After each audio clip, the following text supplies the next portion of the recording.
Greetings, everyone. Told y'all I was going to be back a little later than I said, but I'm her. You feel me? So, if you saw or can see the title of this discussion, it's going to be a very rudimentary discussion, but it's one that I wanted to at least put out so that I could maybe deep dive on it later. But some of that stuff comes to me. I got to start like dumping stuff out of my head and writing. I'm writing on everything. So I need to start dumping it here. That way I can come back to it later. But greetings, Sarah Phoenix. Greetings, Balance. So this morning, I saw a video on Instagram. It was Amanda Seals' Instagram, and she goes live almost daily.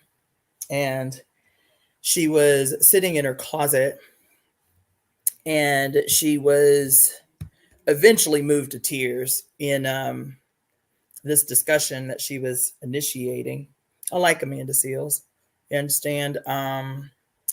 And so I stopped and I watched it. And she was like really hurt, like literally moved to tears. And I felt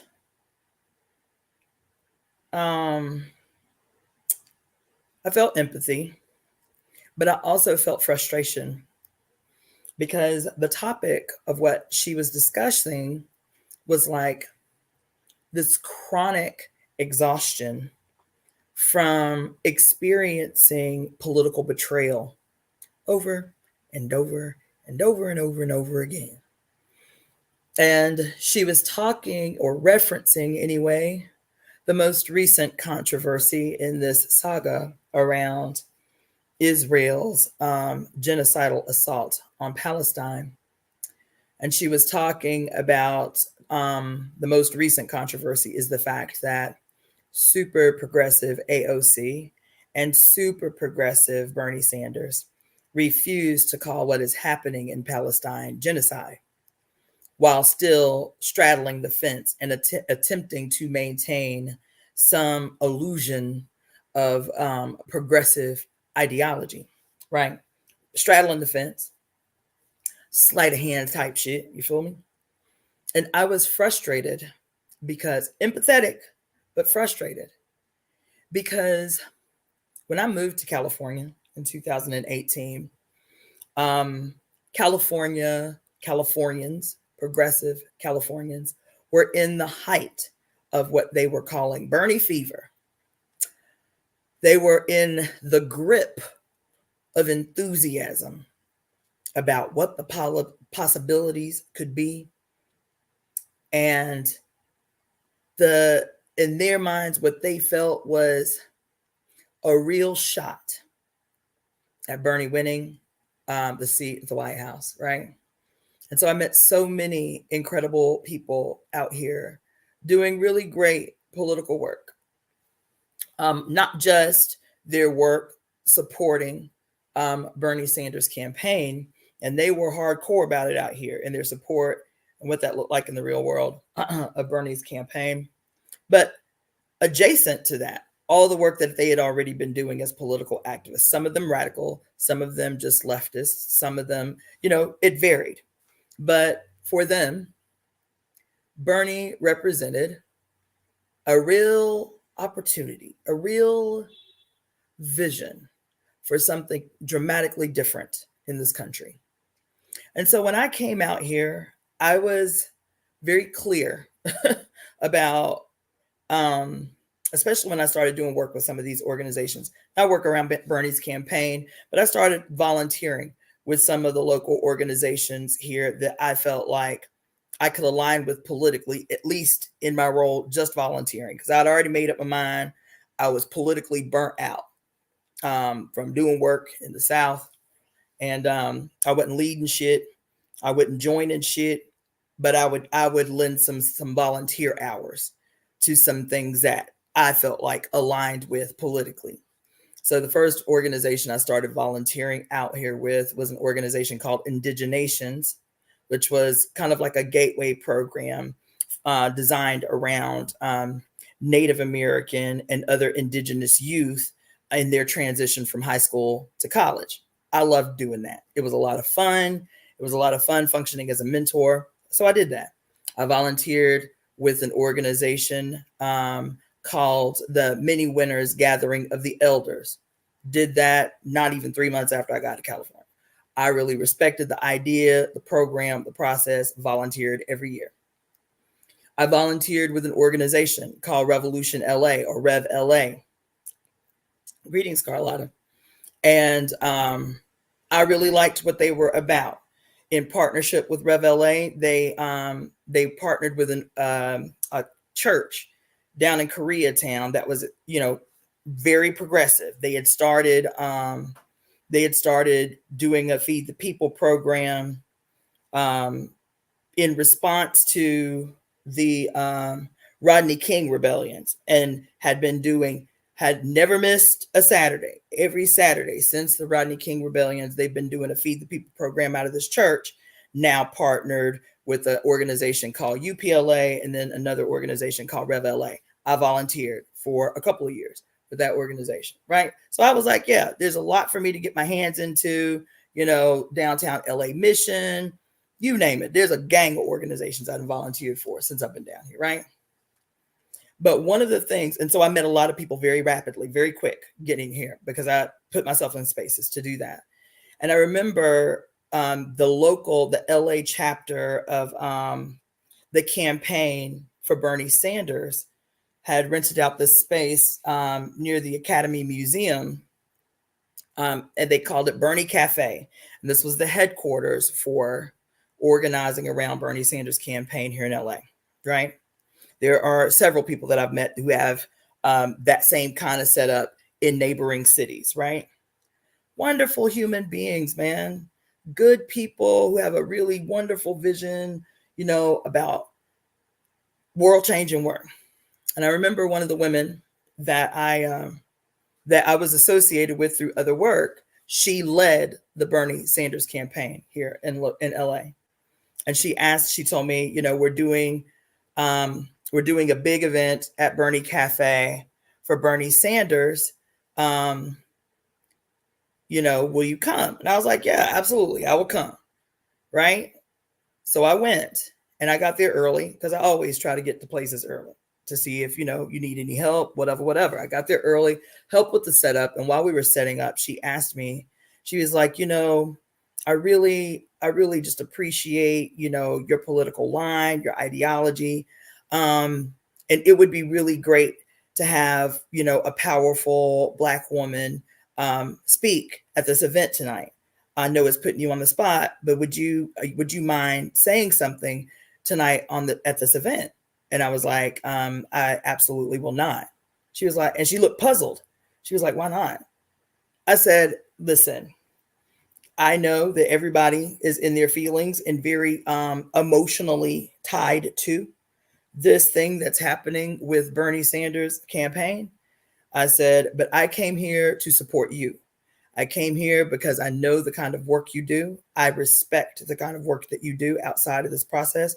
I said, but I will not be going to the polls to vote for Bernie Sanders. I said, I do not support Bernie Sanders. I will not be going to the polls to support Bernie Sanders. And she looked completely dismayed and confused. And I told her, I said, I have a pretty hardline position that I have yet to be one away from. I've never voted in a presidential election. I do not intend to vote in a presidential election. Now, I will participate in local politics, the local state level electoral process, but I won't be voting for no president. Bernie's ain't said shit that has convinced me that I need to take a position, anything like a position contrary to the one that I've taken, right? And I was always I'm never going to lie to people. I'm never going to try to manipulate people. And so people kept me at arm's length after I told that woman that. So I'm sure she shared that with many others in the circles that we ran in. It didn't faze me either way. And even when asked why I would not go to the poll to vote for Bernie Sanders, I was like, where Palestine is concerned, I have a very clear position. I have a very hard line, especially with people of Jewish descent, with Jews.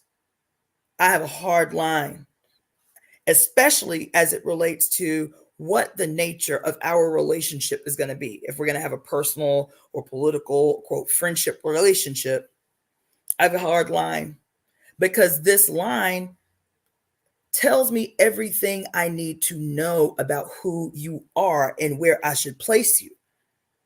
And Bernie Sanders, I heard Bernie Sanders the first go round. I was still in Florida when Bernie Sanders threw his name in the hat the first go round.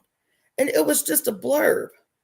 But I never forgot it. That was what? I forget what year. Was that 2008? Maybe older, maybe longer ago than that. But I will never forget it. Have never forgotten it. And I remember him being asked about his position on Palestine. And he admitted outright, without hesitation, that he was a Zionist supporter. That was all I needed to know. And that was, I don't even remember. Somebody tell me when Bernie Sanders threw his hat in the ring the first time. I don't think it was 2000. Was it 2000? It wasn't 2008. It was the election before. So what was that? 2008. 2004? Maybe. Whenever the first go round was. He did not hesitate. Now, even as he's showing up because that's all you have to do. That's all you have to do is show that sometime in your life, you've had some political proximity to Black folks, and you get a pass. You don't have to prove anything. All of your questionable behavior or positions is automatically absolved, because it's all you got to do is say, I marched with Martin Luther King, boo, and you are absolved, permanently and forever absolved. All you got to do is say, I marched with the civil rights movement, and you, especially if you're white, and even more especially if you are Jewish, understand? All you got to do is say, I marched in the civil rights movement. You feel me? Or I, in some way, at some period in time, have been adjacent to or in the proximity of some Black folks somewhere. And you are absolved. And we don't investigate any deeper than that. Any deeper than that. And what those who hold the reins on power always rely on is our short-term memory.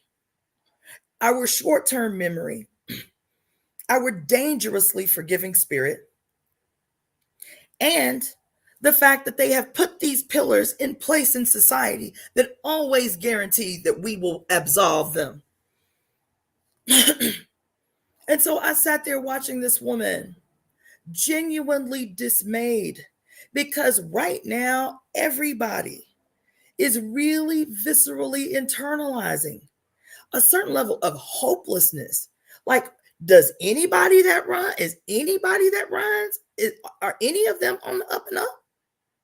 Can we rely on anybody that we yield power to? Because that's what you do. You yield power to someone with the hope and the faith that they are going to represent your interest once they are propped up into a position of power. And then you feel demoralized and betrayed and grief-stricken every time you galvanize in your body your power potential and yield it to someone else through the electoral process. And every fucking time you turn around, they fucking betray you. But you do it over and over and over again. I remember, I was in my 20s when I heard Bernie Sanders say that.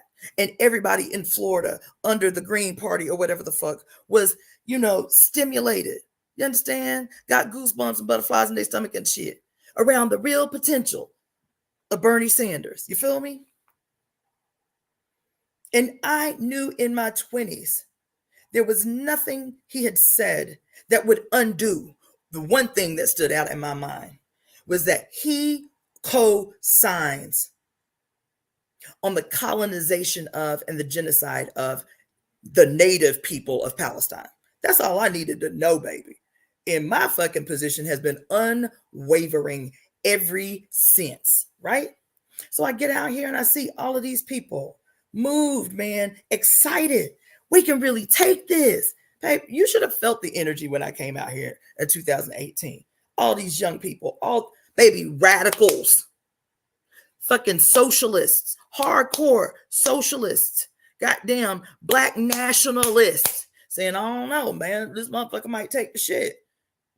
This might be something. Ignoring their own political lines. The reason I never voted in a presidential election was because I was a socialist. And what my socialism taught me was to participate in the apparatus of the state is to legitimate the state. It's to co-sign on the aggression levied down by the state. I was like, that's all I need to know. I ain't never participating in this motherfucking shit. I'll vote in some local elections because I know that shit has an immediate impact, but they won't never get me to co-sign on that bullshit. I dug my heels in. So even now, I don't identify as a socialist, but the science of the state still remains the same. And so I feel so empathetic with all of the narrative that all these people have been, traumatized by. People all day, every day talking about Palestine. First of all, as if Palestine has not been in a chronic, heightened state of despair and suffering since the birth of Israel. All of a sudden, you got a new wave of humans, young people primarily, gripped in a state of despair and hopelessness, trying to figure out how to make an impact on this thing happening on our television as some long-running snuff film every day, on our computers, this long-running snuff film every day. So I watched this video this sister, Amanda Seals, did this morning and watched her weep in her closet, baby subdued. Because it's like, damn, like, what do we do? We ain't got nobody to vote for this year. You feel me? And even if we did have somebody that feigned something remotely exemplary of progressiveness, they'll fold as soon as they get in office. They'll betray us too. When I came out here, man, and I took that position, I'm unwavering in my position, bitch. I don't fucking care. I can lose. If you can stay away from me because of my political position, then we weren't friends. We weren't friends. And that's okay. That's not a jab. It just means that we weren't friends. That if you can be swayed away from a friendship with me because of our political ideologies and they may differ, that's fine. I get that. But I came out here, man, seeing how this city in particular was swept up in what they called Bernie fever, baby, swept up. You feel me? And when I began to tell people, don't expect that you're going to change my mind. Don't expect me at the polls. That's not going to happen. Bernie is who he has always been, a willing and enthusiastic participant of the state. That's who he is. And so when Bernie abdicated, he didn't even put up a fight, but it was familiar to me, boo. It was familiar. You feel me?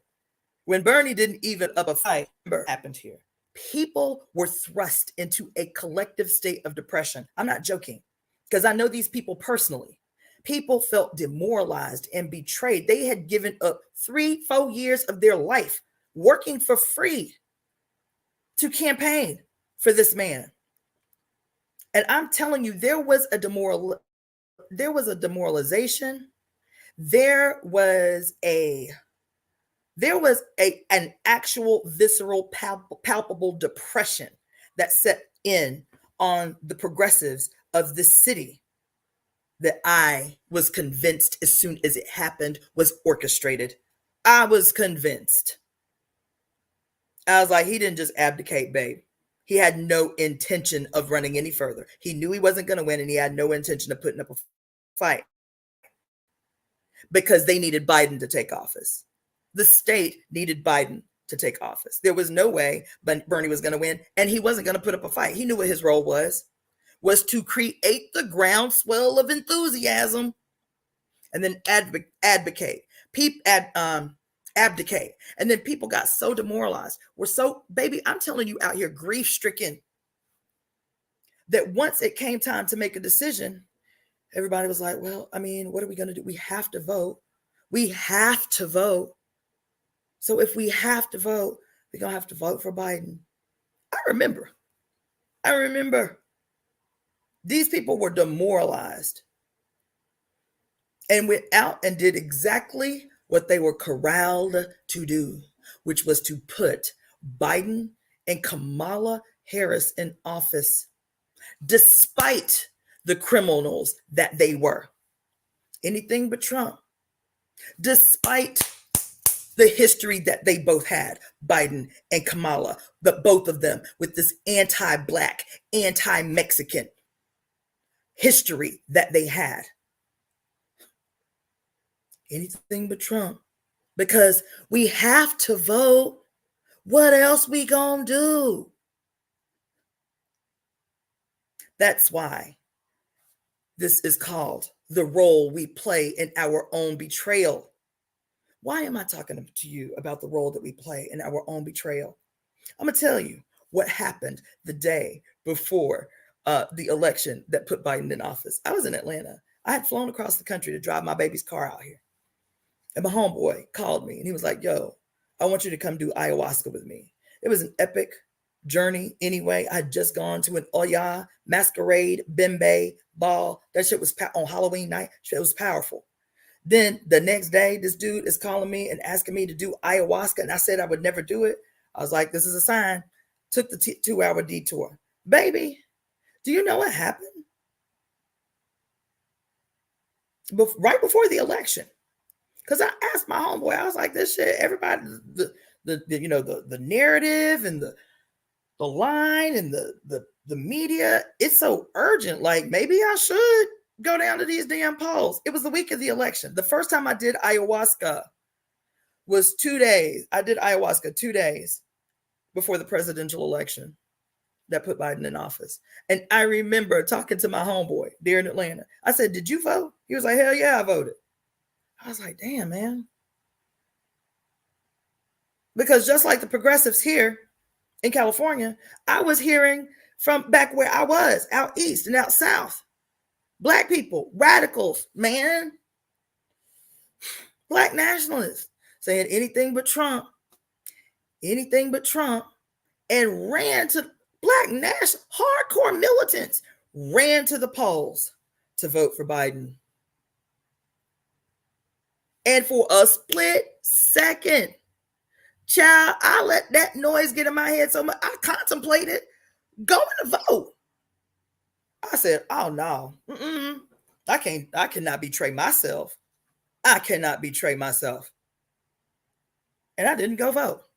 That is the closest I have ever come to voting in a presidential election, because I let y'all collective urgency, y'all collective fear, y'all collective despair damn near sway me. But I had just done ayahuasca and she was already still up on my ass. And she was like, bitch, don't you go out there and betray your motherfucking self. Don't you go out there and betray yourself. And even when I made public, I don't hide my vote, boo. I don't vote in presidential elections. I do not legitimize the state that I am vehemently opposed to. Never. And so when I was talking to friends, when I came back out to California, they was like, you didn't vote? Hell no, I didn't fucking vote for a sexual predator, child molester, anti-Black, hostile, devout Catholic serpentine motherfucker, always talking out both sides of his tongue. Hell no, I didn't go vote for Biden. Hell no, I didn't vote for Kamala Harris.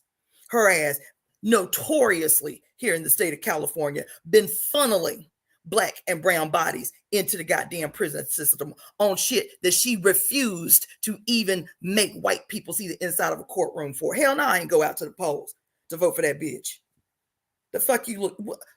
Do I believe what I say or do I not? And that's the problem. Y'all motherfuckers got hard ass lines and hard ass talks. But when you cannot produce, when you don't have the imagination to see a way out of this shit,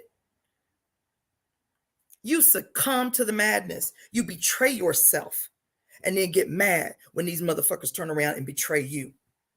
That's what you do.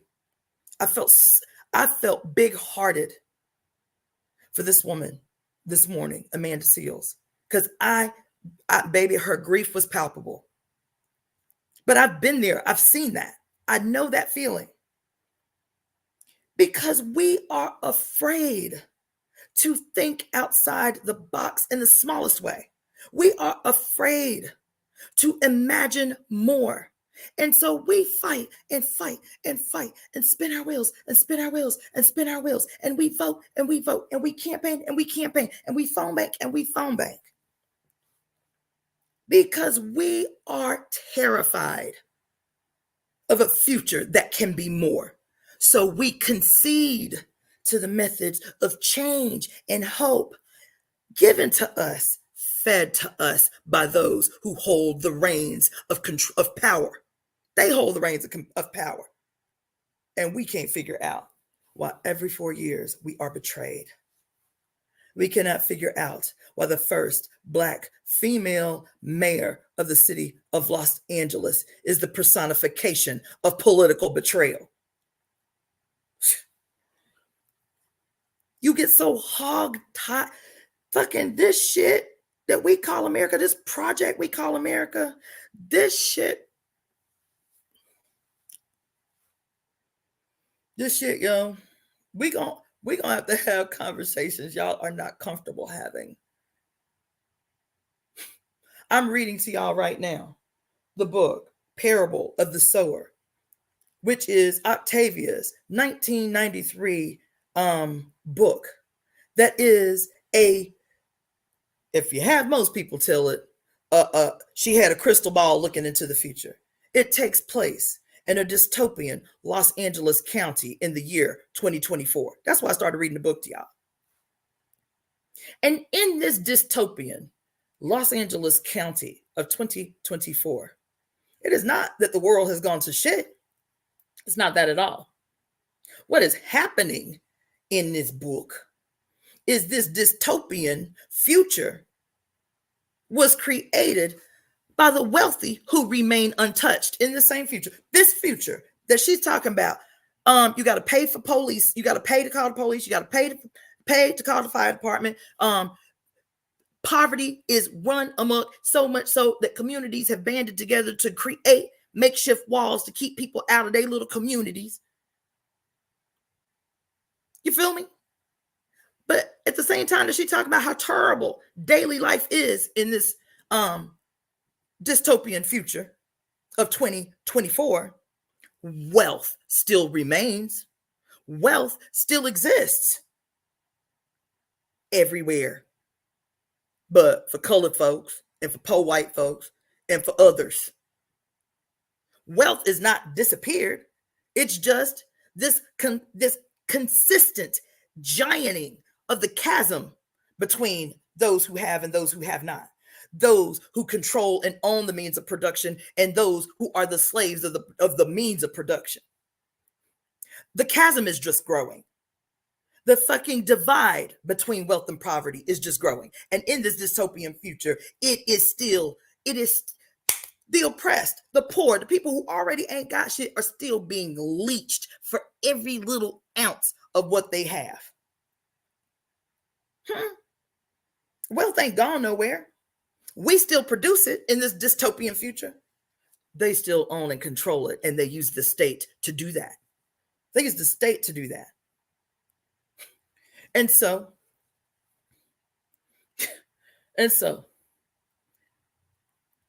What do we have the courage to imagine for ourselves in the future? Is it to run? Oh my God. I keep telling y'all, and I know it's hard for you, some of you to hear, because all y'all hear when I say astrology is sun, moon, and stars. But your oppressors, bitch, follow the sun, moon, and stars. Your oppressors, even that diabolical ass bastard Ronald Reagan had a chief astrologer on his staff, in his council. You feel me? So while you out here running around in circles of madness, doing shit you think is making a difference based on the terms that your oppressors have set, based on the means that your oppressors have set, based on the methods your oppressor has set, these motherfuckers are plotting and scheming every day about how much more they can take before you break. How much more blood they can squeeze from your fucking existence before you break. Damn, they gonna let us take some more? Well, shit, all right. Shit, they gonna let us raise the rent and not say a word? All right, come on. Because as long as you keep giving, bitch, they gonna keep taking. You feel me? Now, the reason I want to talk to y'all about this, I didn't intend for this intro to be this long, but I'm not having just a rant. I'm not ranting. We've been having a conversation for a few days now about asceticism, tomato, whatever. About one of the underpinnings, one of the foundational pillars of this world that we live in today is very old, just like the other pillars that we're going to talk about today.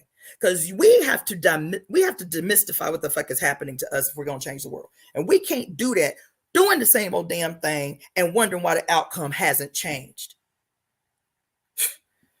So we've been talking about asceticism, the ancient religious spiritual practice of self-deprivation, of harming yourself or denying yourself or punishing yourself to prove your loyalty to God or a leader or whatever, right? We did a whole, y'all go back and watch that one, because I did, I think, two different videos. One was damn near 2.5 hours, one was an hour, on the history of asceticism and how it shows up in society right now. We got a million different psychological and political ways to call that shit. But what it is the sadomasochistic necessity that teaches two groups of people, the rulers and the ruled. It teaches them uses one philosophy to teach them two different things. Sadomasochism, veiled as asceticism, because that's what it is. Sadomasochism, veiled as asceticism, is a necessary instrument in society. The sadistic aspect is that our proximity to the all-being, God, whoever you call that God, Allah, Yahweh, Christ, Buddha, who the fuck ever. Our proximity to God's personification in our consciousness gives us a right to be the punishers, to be the disseminators of pain and suffering, because pain and suffering is a requirement, probably the primary requirement, of maintaining the chasm between those who have and those who don't have. Pain and suffering is what makes the chasm widen. Pain and suffering is what allows people to not fight back. The fear of pain and suffering, not only the fear of pain and suffering, the belief that we take in through our spiritual and ritual religious indoctrination that tells us that we deserve to suffer. Why do we deserve to suffer? Because we were born in sin. How were we born in sin? Through the legs of our filthy ass mama. Why out the legs of our filthy ass mama? Because she is a descendant of that original filthy bitch Eve who damned us all. This is the underpinning of why pain and suffering must be experienced by one group. But you can't have pain and suffering experienced by one group without having another group that are the legitimate disseminators of that pain and suffering. Somebody has to be the sadist in this relationship. Somebody has to be the masochist in this relationship. The asceticism comes in when we, the victimized, take into our consciousness, take into our spirit, take into our belief system that it is our lot in life to suffer. It is our lot in life to live pain, to experience pain. That is some shit we must have did in a past life. If you're Hindu, if you're Buddhist, it's some shit tied to some sin that we have not yet atoned for, or whatever the fuck. You feel me? What causes the confusion in our spirit is that while we believe that religiously through our conditioning and indoctrination, we see those who maintain a stranglehold on the reins of power commit gruesome ass crimes over and over and over and over and over and over and over and over again. And they never see what we think justice should look like. Why? Because deep in our subconscious, we believe the same thing they believe, that they are absolved because of their proximity to the image of God. They are absolved. It's what we're looking at in Israel and Palestine. What did I tell y'all right at the beginning of this thing? Because this shit is steeped in ideological religious dogma, we try to make the shit political. It's not political. The people are suffering and have been suffering the way that they have been suffering because they are beaten, they are battered, they are demoralized. The people continue to take the suffering, the theft of their homes, the theft of their land, the crimes against their children, all the shit that happens, and we have been sitting silent. Why? Because of this narrative that we all grew up with, that Jews, Hebrews are God's chosen people, and as God's chosen people, their proximity to their God, there is no crime they can commit that they cannot be absolved of. There's no crime that they can commit that they can be absolved of. Not only that, the crimes that they commit become the personification of what we've always known as holy wars. Some mysterious God in the sky, disembodied and apart from us, told us we the chosen people, and that land you posted up on right there, that's our shit, but we got to move y'all out the way. And that's by any means necessary. This plays out in everything that we experience politically and socially, psychologically, emotionally. It invades and infects every aspect of our goddamn life. And we'll call it everything but what the fuck it is. We'll call it everything but what it is. How do we continue to be fucking all these years politically exhausted, demoralized from political betrayal, and still run to them motherfucking polls like rats in a goddamn cage expecting a different outcome? How do we keep doing that, man? How have we not utilized that fucking enthusiasm and energy and hope and faith to execute some shit on our behalf, in our interest, with our own goddamn hands? Everything that exists around us, man, everything. Name a thing. There ain't a thing that exists on earth. Nothing, not a structure, not a house, not a car, not a computer, not paper, not nothing. There ain't a motherfucking thing on earth. No wealth produced nowhere on earth produced by the 1%, where their hands have touched and transformed nature into something that can be used for the greater good. They ain't built a motherfucking thing. Every ounce, every singular ounce of wealth that exists on earth was created by us under pain and suffering, under objectification, under oppression. Imagine what the fuck we could build if we were free. This shit we built. Every square inch of it. Every square inch of it. Motherfuckers will come out here, Mexicans primarily, and erect a goddamn building. And baby, when I moved into this apartment, this goddamn condo building that's right here, this shit was not here. It was flat earth when we moved into this apartment. They started construction shortly after. I was like, oh my God, we're gonna be dealing with this for so long. Baby, they had this motherfucking condominium built in 5 months. I ain't lying. I was like, what? People was moving in. I said, They just started this motherfucker 5 or 6 months ago. These Mexicans who erected this goddamn condominium. This got like, I think 12 condos in it. The cheapest condo is $350,000. Tiny. The Mexicans who erected this goddamn condominium in the back of my apartment, they was probably, if they was lucky, getting $25 an hour. They built the shit. They created this institution of wealth. With the cheapest room in there being $350,000, they ain't even offered the opportunity to have stock in that which they created. So they can't continue to thrive off the wealth this motherfucker generates. Here's your $25 an hour and I get the fuck up out my face. Meanwhile, the owners of the condominium, for as long as the goddamn building stands, their grandchildren, their great-grandchildren will continue to be the beneficiaries of somebody else's goddamn labor. All they had to do was be born up in it. Born into the wealth. But we are fearful that we can't create the future. How the fuck? Every car on the motherfucking road built by some poor person.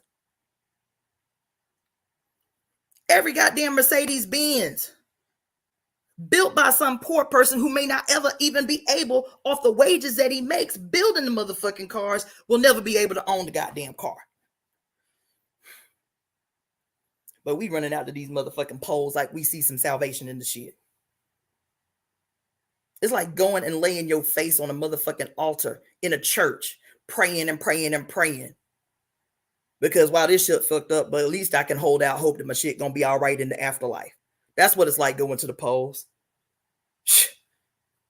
We have turned America. We haven't turned America into anything. It emerged as a deity. America is a godhead created to facilitate and maintain the theft of wealth. Do you know what the etymology of the word America is? Does anybody know? Let me see if I can pull it up. I read this shit sometime. I should have looked this up. I read this shit some years ago. Just because I told y'all, I'll look up the etymology for everything. The etymology of the word America, everybody kept saying it was this dude Amerigo Vespucci. No. Do you know that the word America, oh my God, yo, let me do it this way.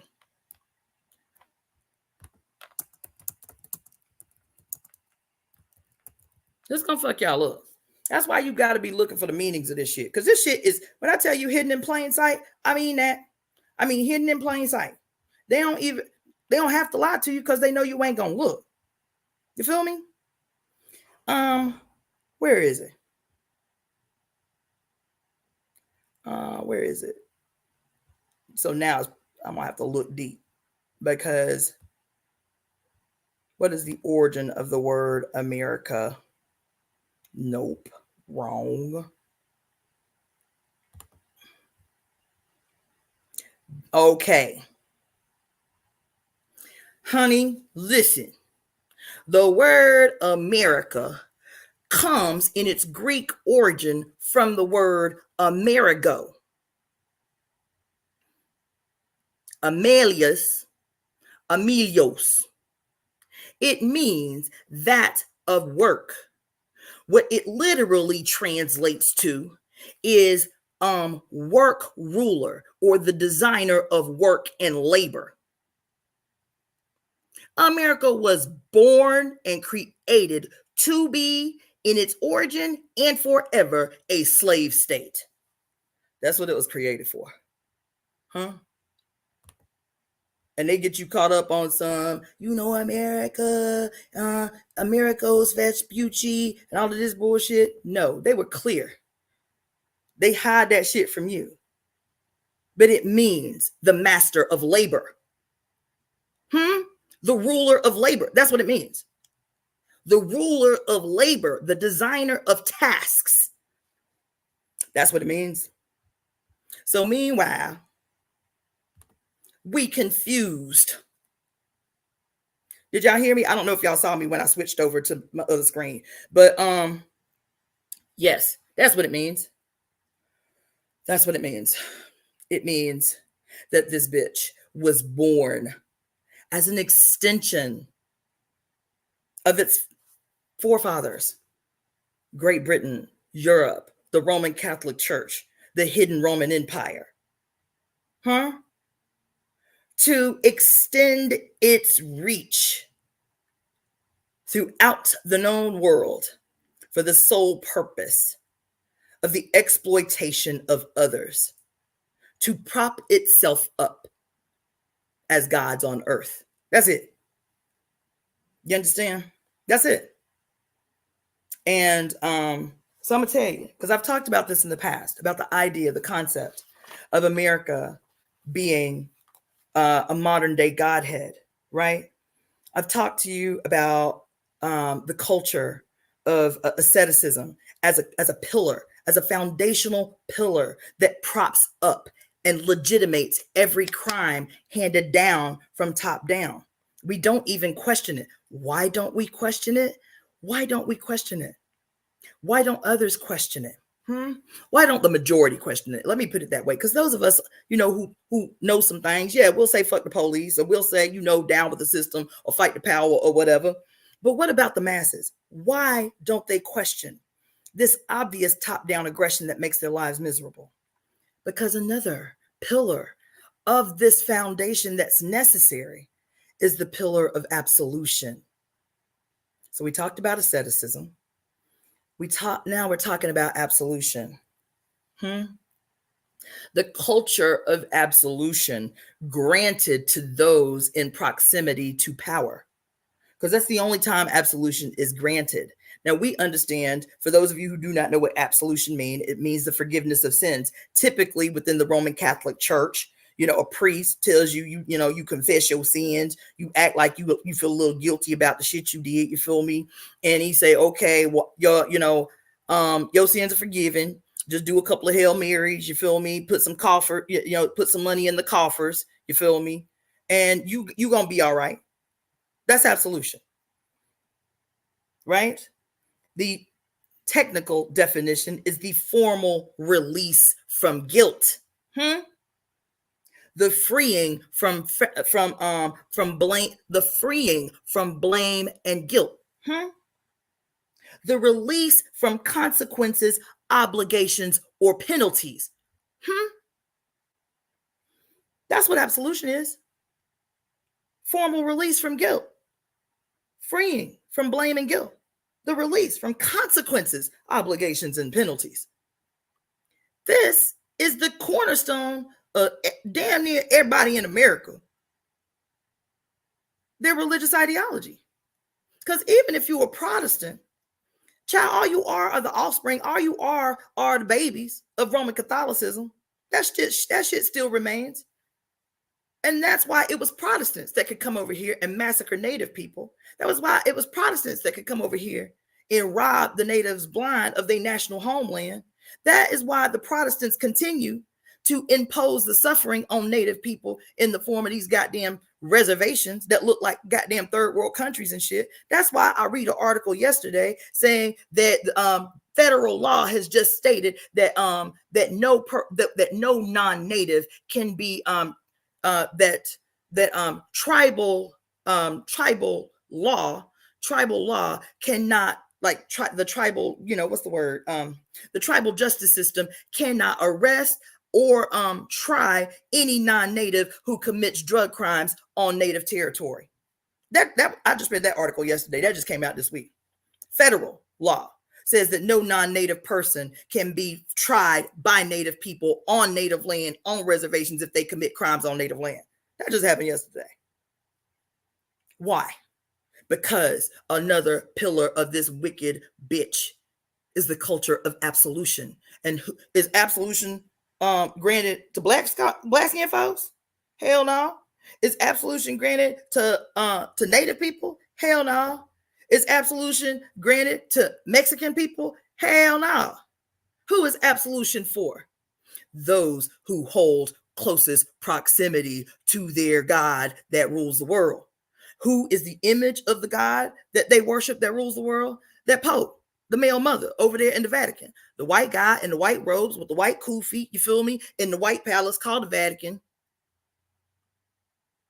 That's why the mafia and motherfuckers like that could reign holy hell at the turn of the century. You feel me? All these cartels and motherfucking mafia and shit, they were all Catholic. The Sicilians, the Italians.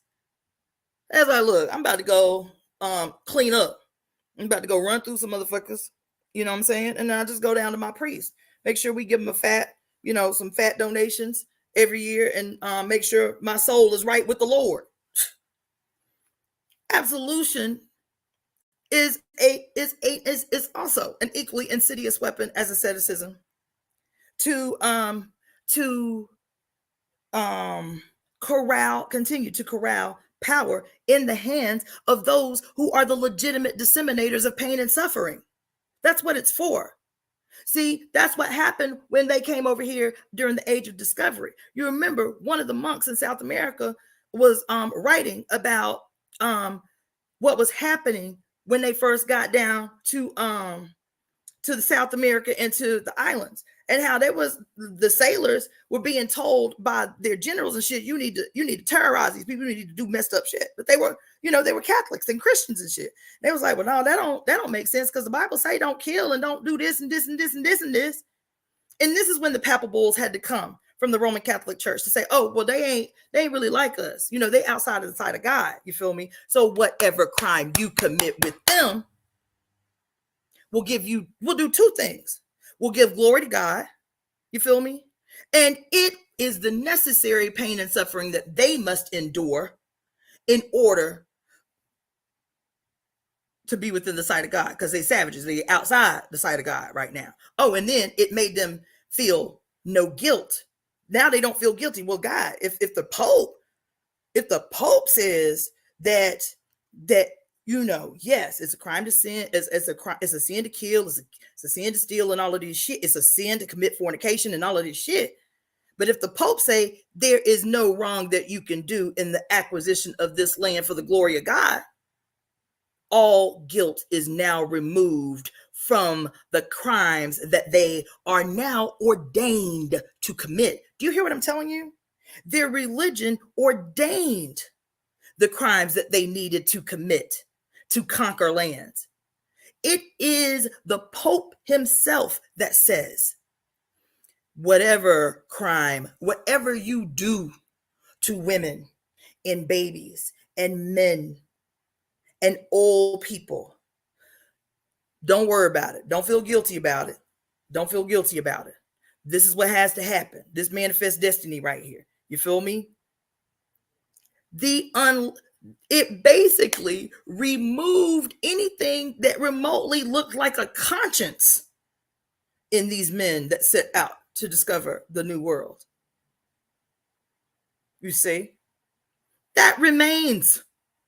That idea that a cop who kills a baby at a playground at 11 years old can sleep peacefully at night, baby, spirit not be disturbed. Shoot an 88-year-old woman in her bed. Rest in peace, Katherine Johnson. And go home and go to sleep, child, have a barbecue with his family, kiss his babies, and his spirit not be disturbed. Because absolution grants him that. How does absolution grant him that peace? It is because of his deeply internalized proximity to Godness. In this world where pain and suffering is a must, somebody has to disseminate the pain and suffering, and somebody has to be the recipient of the pain and suffering. So I talked about how America has become a godhead. What do I mean by that?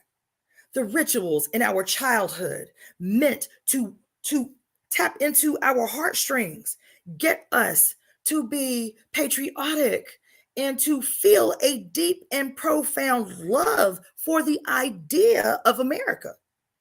They do that shit early. Child, I hate America. I hate what America stands for. I hate what it does to human beings. And even me, hardcore as I am, baby, I will hear a marching band play the national anthem at a football game or some shit. And baby, I have a physical reaction. That shit is deep. Conditioning ain't just in your brain, baby. It's in your flesh. It's in your chemistry. It's in your hormones. It's in your neurotransmitters. I will get goosebumps, y'all. When I have to like consciously like block that shit. I will get goosebumps right now today if I hear a marching band playing the national anthem. Because I did that. Singing.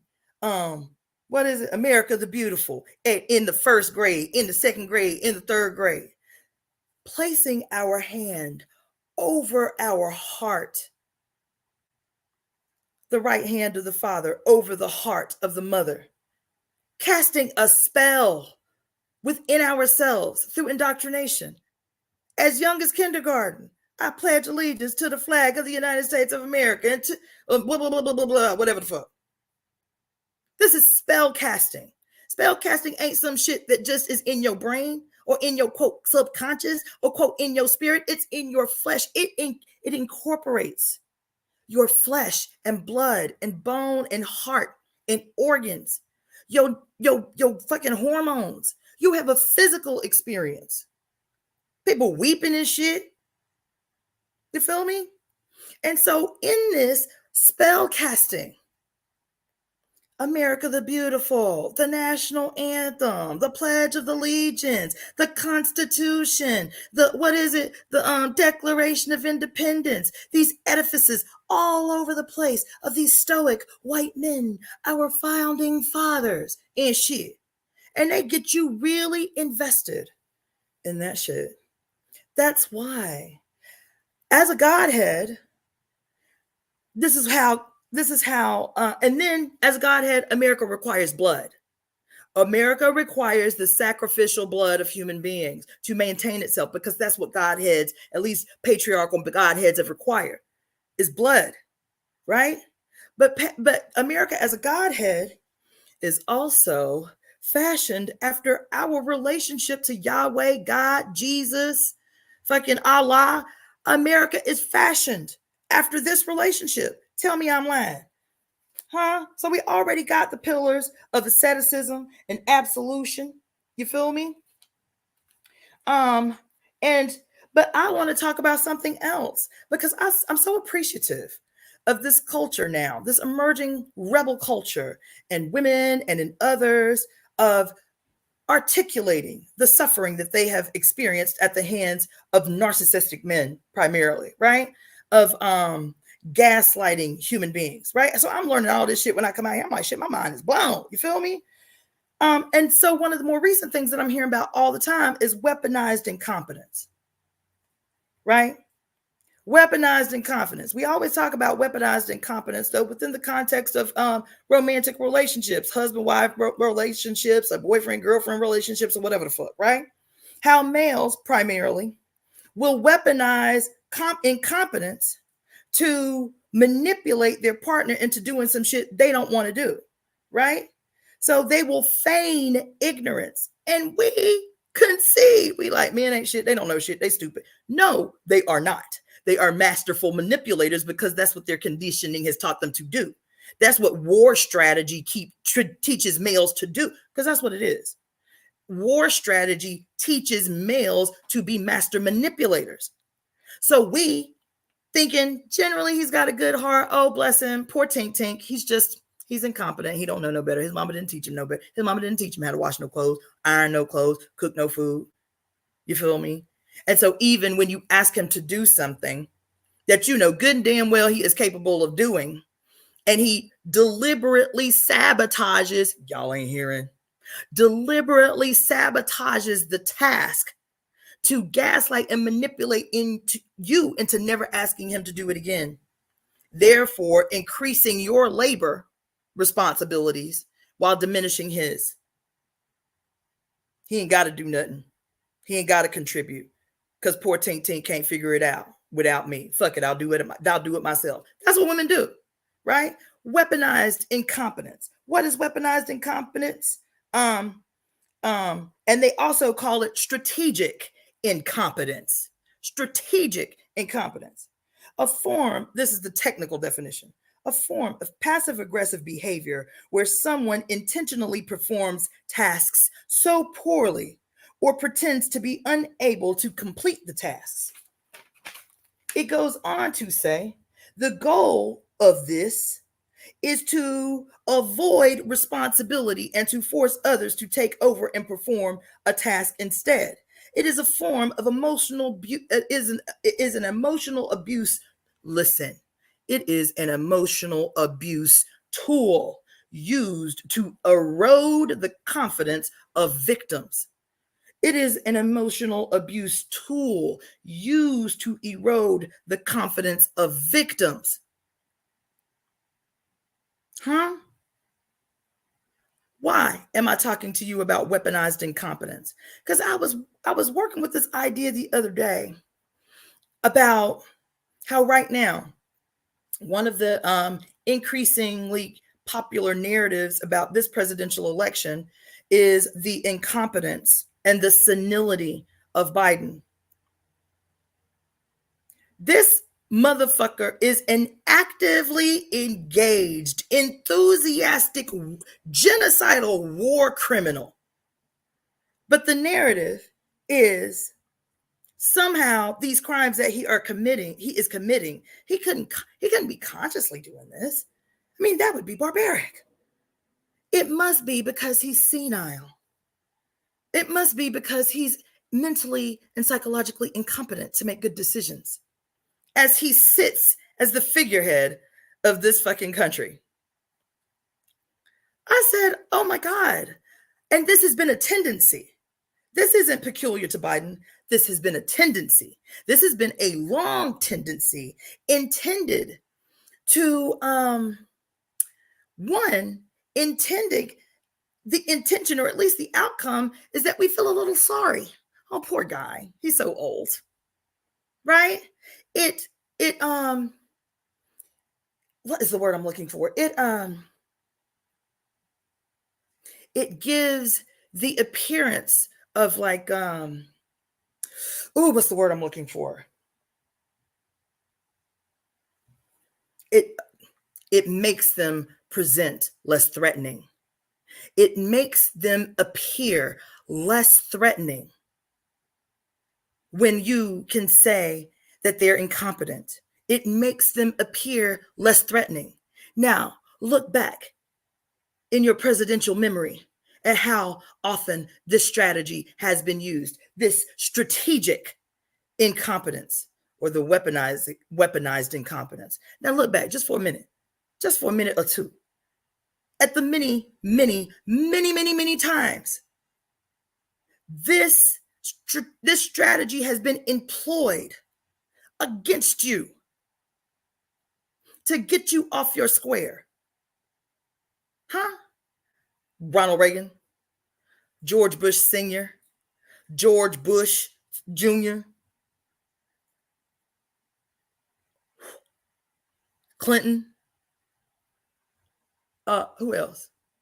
Weaponized incompetence. Trump, weaponized incompetence. Biden, how many times has this been used against you to disarm you? What you say is the same thing you say about serial killers. Oh, well, they just crazy. That's just what serial killers do. And then you do not investigate any deeper. You don't go any deeper. Here, these motherfuckers hold the reins of power, but they incompetent. They sit in the highest office in the land, but they incompetent. Poor Tink Tink. I'm convinced, now this might be a stretch, but I am convinced that is why, this reason, this way that our knee-jerk response, our default is to assume that people who are, quote, not competent or lack intelligence, right, are non-threatening. I'm convinced, this is just a theory I'm working with, you feel me? I ain't got no evidence. It's just a theory I'm working with. I'm convinced that's why the majority of the fucking presidents of this country have been from the South. is because they know that the majority of people, not only in this country, but around the world, automatically default to some lack of intelligence inherent with the Southern accent, with the history of the South, the slaveholders. You feel me? There is this way that around the world, people treat us. I've complained about it myself here in California, how people will treat you like a child if you have a Southern accent. There is this knee-jerk default to a lack of intelligence attached to a Southern accent or being from the South. I am convinced that this is why the majority of presidents in this country have been from the South with strong country accents. Because you'll find people in the South who don't have really deep and strong country accents, just a little Southern twang. But no, you look at Clinton, you look at Bush, you look at Bush Sr. Because what it does, if you think in your mind, because you so super smart and you so super intelligent, you automatically think in your mind that this person with this hard Southern drawl and this hard Southern slang is non-threatening, and that any political decisions that he makes that are, barbaric or antiquated is because poor Tink Tank ain't competent. He's not very sharp. We did that all throughout Bush's 2 terms in office. We did that. We were like, this motherfucker just stupid. Not acknowledging that he is an instrument of the state. He could actually be dumb as a box of rocks. He wasn't, but he could actually be dumb as a box of rocks. And the state will still have its aims and objectives met through that bitch. I had an epiphany today. What we are experiencing is a few things that we just call psychological disorders. We are being emotionally manipulated and abused collectively. One, through employing strategies of strategic and weaponized incompetence in the face of these figureheads.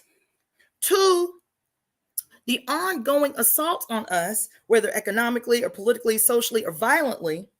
We have developed Stockholm syndrome. What did I say? Patriotism is Stockholm syndrome. Patriotism, loyalty to America is Stockholm syndrome. It is. Where you don't just empathize with, you will actually conduct and carry out the aims of your aggressor. That's the definition. That's the textbook definition of Stockholm syndrome, is you will not only empathize with, but begin to carry out the aims, goals, and objectives of your abuser. Sound familiar? Now, we've only talked about these terms, these psychological terms and diagnoses within the context of our individual self and our individual relationship, as if our individual self and our individual relationships are not informed by our collective social conditioning and the origin and foundation of that social conditioning that teaches us to accept pain and suffering, that conditions us to accept that pain and suffering is our lot in life, one that we must persevere through, one that we must survive from, one that we must wear as badges of honor. Martyrdom. You feel me? I will continue because it gets deeper. America and everybody who lives here who ain't a billionaire or a millionaire, depending upon what they did to become a millionaire. America is your abuser. But it's not separate from me saying that America is the Godhead that we have created together. America is the Godhead that we have created together through patriotism, through ritualism, through repetition, through song, through dance, through parades. America is a Godhead that we have collectively created through war and ritual sacrifice. And if America is a Godhead that is made in the image of the Abrahamic God, Yahweh, then Abraham is also, then America is also our abusive lover, our abusive father. You understand? How can I say that?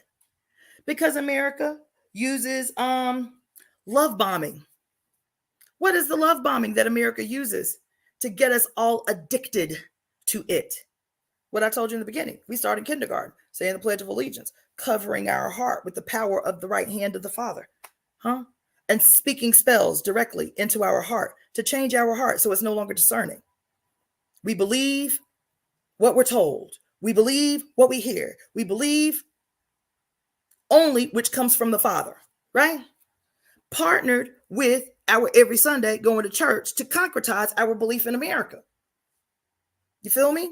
We sing songs with our heart and throat chakra and create out our fucking mouth this new Godhead called America that is our abuser, that is our father, that is our lover, that is rightfully, divinely ordained to administer pain and suffering. Y'all ain't heard. America, which means what? Master of labor. America is divinely ordained to be the administrator of pain and suffering, the necessary pain and suffering required to make the entire edifice stand erect and upright in its proximity to the Father. You feel me? What else? So that's that's the love bombing. It starts in infancy. It starts as soon as we can talk. America, America, God shed his grace on thee. That's the love bombing. The red, white, and blue. You wear it everywhere. You dress your little babies up in it for the 4th of July. You feel me? You get your days off. You turn up, you party to celebrate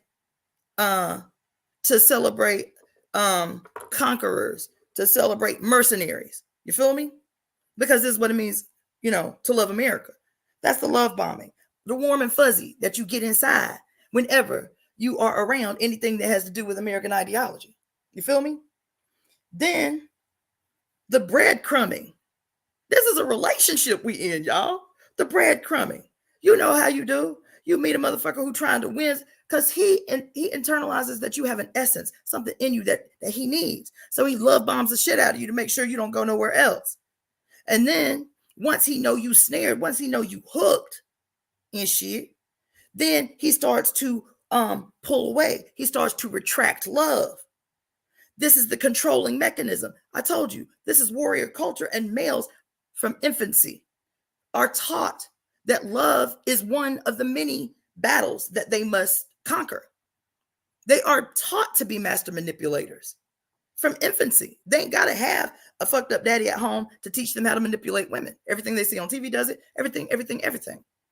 And so now the breadcrumbing comes in. America starts to breadcrumb your ass because you still hold deep in your heart these childhood feel-good vibrations of everybody singing in unison.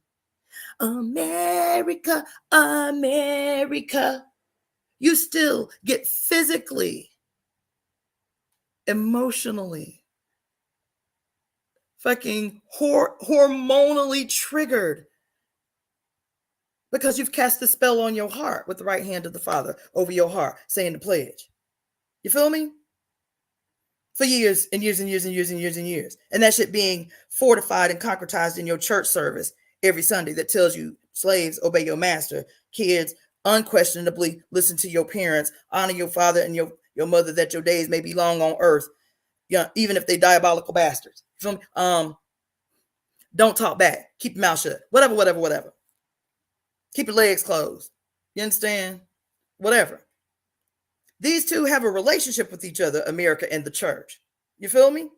And so now you got this spell that you've cast over your whole being. And so you feel good and warm and fuzzy inside when you hear that America shit. When you read the Constitution, when you go to the Lincoln Memorial and shit. You walk into Washington, D.C., the epicenter of the spell that's been cast on your ass. You feel me? The breadcrumbing comes in where you have these ideas that you are so convicted to in your brain, in your spirit, in your consciousness, in your heart. These ideas of America that you are so convicted to, so moved by. But your daily walk through life in America is completely contrary to the ideas. is the breadcrumbing. Because you have these experiences that otherwise, if you didn't have no indoctrination, would Ben have had you rebel against this bitch. You have these experiences every day, and we give them cute little names and shit like it ain't what it is. Gaslighting and motherfucking, what they call it, microaggressions and systematic racism and misogyny and colorism. And we get these cute little ass names. It's the same old shit. This relationship, you go through the world, you feel me? And nothing in the ideas of your childhood match your lived reality. But the ideas keep bringing you back. That's the breadcrumbing. The ideas keep bringing you back. And every now and again, America will do something right. Every now and again, America will give you a motherfucking Obama. That's the breadcrumbing. Because the love and the imagination and the enthusiasm for America that you had as a child is reinvigorated with an Obama, is reinvigorated with a Karen Bass, is reinvigorated with some Negro in position of power, or some Mexican in position of power, or some Native in position of power. Like the state ain't real. And so you won, thrust all the way back to the beginning when the relationship was true and good and honest, and it always made you feel good because you was a baby and you didn't know no motherfucking better, because you was in the first grade and you ain't know no motherfucking better, because you was in the third grade and it was fun to sing these songs with your friends in school before school started. This is when you are thrust back to, when your heartstrings get all pulled in shit, when you get all excited. Vote or die. Si se puede. That's the breadcrumbing. Bitch, your ass is in an abusive relationship. So abusive that it takes your life on the regular in the faces of people who look just like you. But you still hold the belief. You can't let it go. No matter how bad it gets, you still have the memory of when it was good. You still have the memory of when the love was true. You still have the memory of when it felt good just to be in space with that person, and you hold out hope that it will return. And so you hang on to the breadcrumbs. You hang on to the breadcrumbs. The AOC, the Bernie Sanders, the fucking who else? You understand? These are breadcrumbs. These political betrayals that Amanda Seale was talking about. These are the breadcrumbs. Your ass is being breadcrumbed after being love bombed for at least 16 years of your life. Your foundational years. You was love bombed the hell out of. And it wasn't until your eyes got open just being an adult living in this bitch that you started experiencing real trauma. But there's always a breadcrumb to win you back in your allegiance to this bitch. There's always some colored person that's going to put themselves forward as the breadcrumbs to keep you tied to this bitch. What else that I have on here? So we collectively, so let me tell you, how do people end up staying in abusive relationships for 10, 20, 30, 40 years? Why do people become obsessed with people who no longer want to be with them? How do young girls, teenagers, they call it boy crazy? Why do they call it boy crazy? Because she gets love bombed, then she gets breadcrumbed, and then eventually she gets rejected altogether. And so she becomes boy crazy, and she'll drive past his house after school just to see if she might catch a glimpse of him coming out the house, or she calls the phone and he answers and she hangs up, right? And they call it boy crazy when we was kids because it was just an affliction of being female, having crushes on boys. Not that these young males too have been conditioned, and they have been conditioned to manipulation. They have, right? And so this thing plays out. But there is a diagnosis now, a legitimate diagnosis now for what we call, quote, boy crazy. It's called addiction to rejection. Addiction to rejection. And there's another word, addiction to abuse, they call it. Addiction to abuse. These, where they measure the blood chemistry of people who are in these cycles of addiction to rejection, always seeking out those that are emotionally unavailable and getting attached and becoming addicted to their rejection. right? And they have tested the blood of these people who are, quote, victimized by the addiction to rejection, and their blood chemistry is almost identical to those who are addicted to substance. The highs and lows, the rises and dips in dopamine, waiting for a text. You may not get a text for a week from a dude you done finally let hit. And as soon as you let hit, now he ain't texting you 3, 4, 5 times a day telling you how beautiful you are. He ain't calling you and talking to you till 1, 2, 3, 4 o'clock in the morning. You done let him hit, and now a day goes by and he ain't texting. You're like, what the fuck? Then 2 days go by and he ain't text. What the fuck?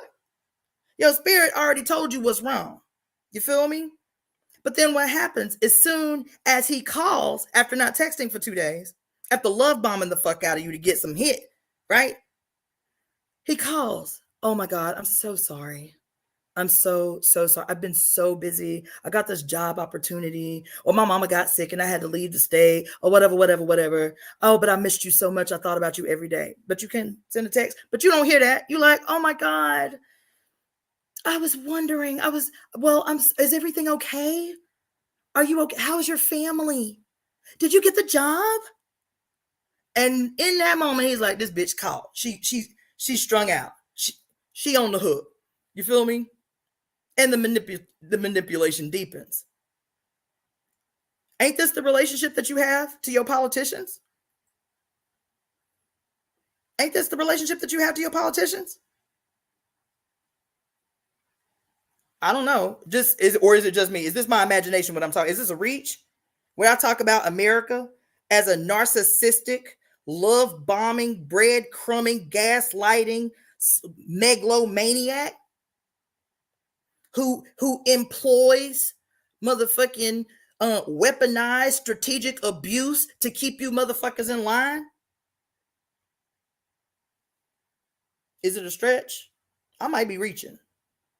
But it seems to me that this shit is all too familiar. You understand? Martyrdom is another pillar of this thing that I call the foundation of patriarchal society and everything the patriarchal society gave birth to. So when I talk about patriarchal society, I'm not just talking about, quote, patriarchy as some ambiguous thing that we just, tie everything to. Everything that patriarchal society gives birth to. Patriarchy gave birth to capitalism. Patriarchy gave birth to misogyny. Patriarchy gave birth to white supremacy. Patriarchy gave birth to exploitation. Patriarchy gave birth to the state. These are all institutions given birth to by the male mother. You understand? Given birth to by the male mother. He who murdered his mother to take her power and dress in her stead. The male mother. The motherfucking Pope. Dressed in a fucking dress. The imam in a dress. You understand? What's the rabbi in a dress? Or a long coat looking dress with long hair.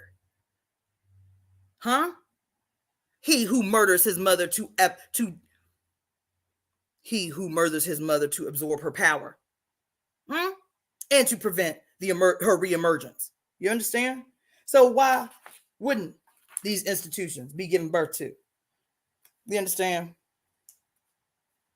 Absolution, asceticism, sadomasochistic asceticism, or sadomasochism veiled as asceticism, and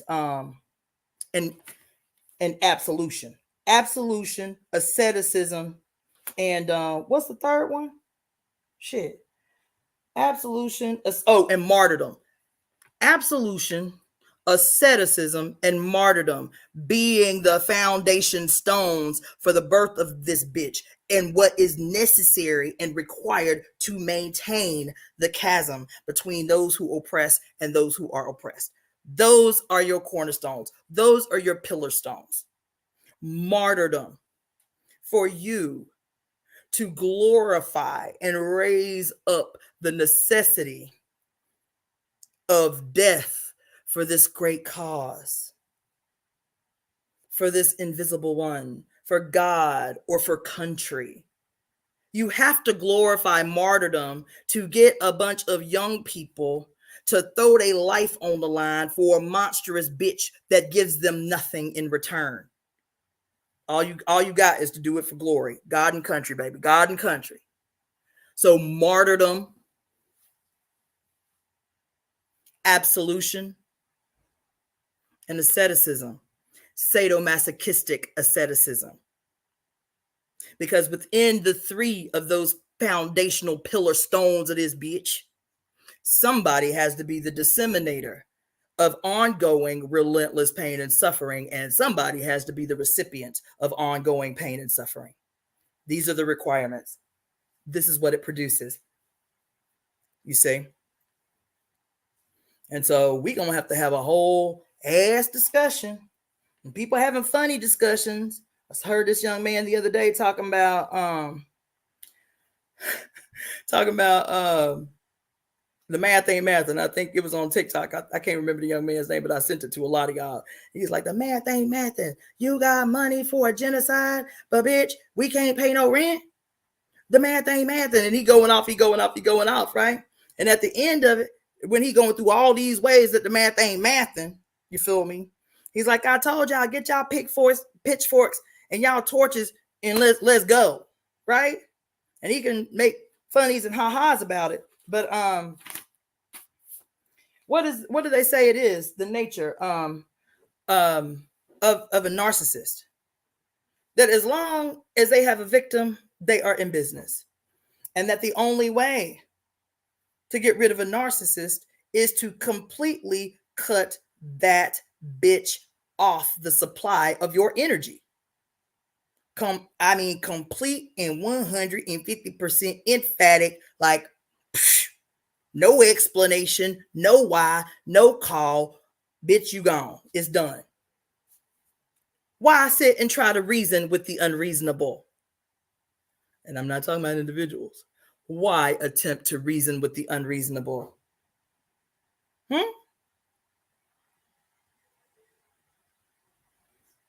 This is the relationship. So the reason I started this was, again, talking about that video I saw this morning of Amanda Seales in her closet, dismayed, man, in tears. Like, there just ain't nobody, because she was talking about AOC and Biden and they position that they're not going to call what's happening in Palestine genocide. She's like, there just ain't nobody. There just ain't nobody. No, baby. Not while this system remains intact. No, there's nobody. I'm sorry. And even those who may possibly, probably, kind of, sort of started out with good intentions, as soon as they are up in that bitch, they are the state. Y'all are clear about that when you see the police. When you say all cops are bad, why do you say that? Because they may be good people outside their uniform. They may be good, wholesome, family-oriented, community-supporting people when they're at home, out their uniform. And they may be, in terms of like nominal amounts of integrity, good, upstanding police officers. But while they are up in an institution that is defined by terror, that is defined by exploitation, that is defined by issuing out suffering on others, extrajudicial sentences, murder. There have been 700 people murdered in the city of LA in the last 10 years by LAPD. 700 people. You ain't heard about none of them. 700 people killed within LA city limits by LAPD in the last 10 years, and you ain't heard a word, because we live in Hollywood, which can cover that up. As the seat of propaganda in the world, Hollywood can hide the crimes of the most notorious police department on earth. That's why 700 people have been, men, women, and children, primarily Black, Mexican, and Native, killed by LAPD in the last 10 years. Y'all ain't heard a word. Because this is the state. This is what the state looks like. This is what its behavior looks like in the real world. And we stay acting confused about that shit. We stay confused about what we are witnessing, man. We are in an abusive relationship that is forever trying to convince us that that it is something that it's not, that we're experiencing something that we're not.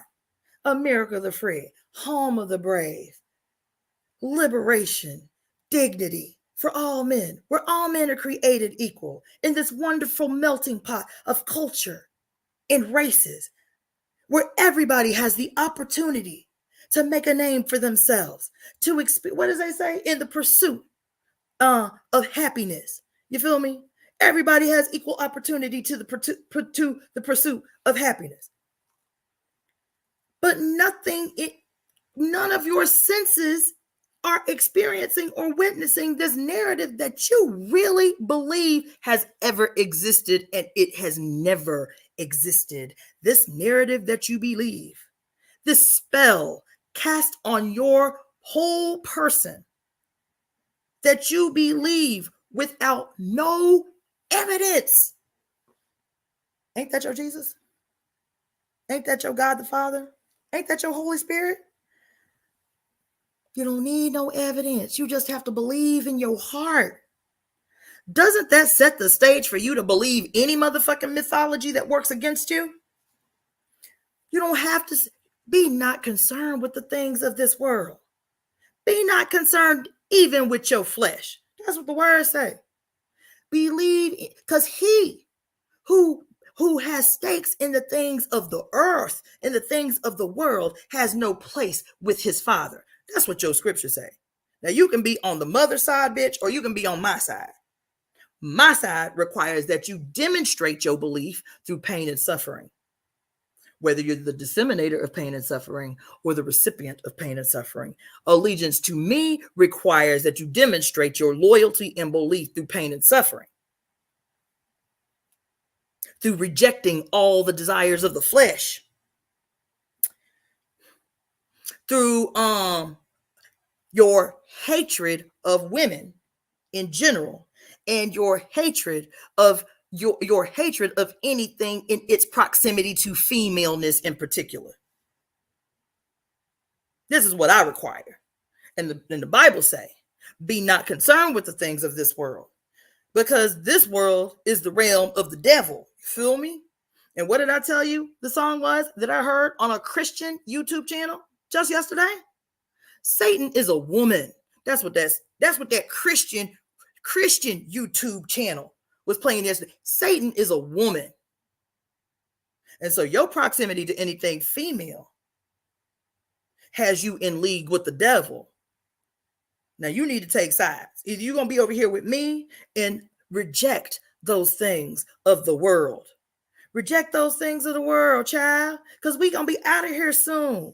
God, Jesus going to come down on a white stallion and save us so the rest of you bitches can get permanently punished and tormented by the Antichrist. And that being the underpinning of your belief.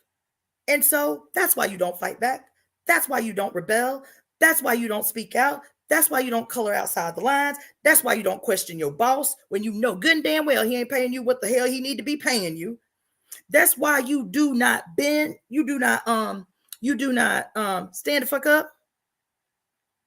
Is because in your mind, your lot in life, your ordained fate in life is to be the recipient of pain and suffering based on your proximity to femaleness, based on your proximity to the mother. Because even if you are born male, you still hold a tie to the mother being the fact that you had to come from outside her body. And so you have flesh, and your flesh is your tie to the mother. That's why asceticism was so popular, because if I can abuse the flesh, I'm punishing my mother. I'm punishing the female in me. I'm punishing the female in me. That's why all these weird ass ways to prove allegiance to some fictitious, ambitious, disembodied God, some the fuck where, is necessary. I will suffer to permanently end my allegiance, any connection that I have to the woman, to the mother.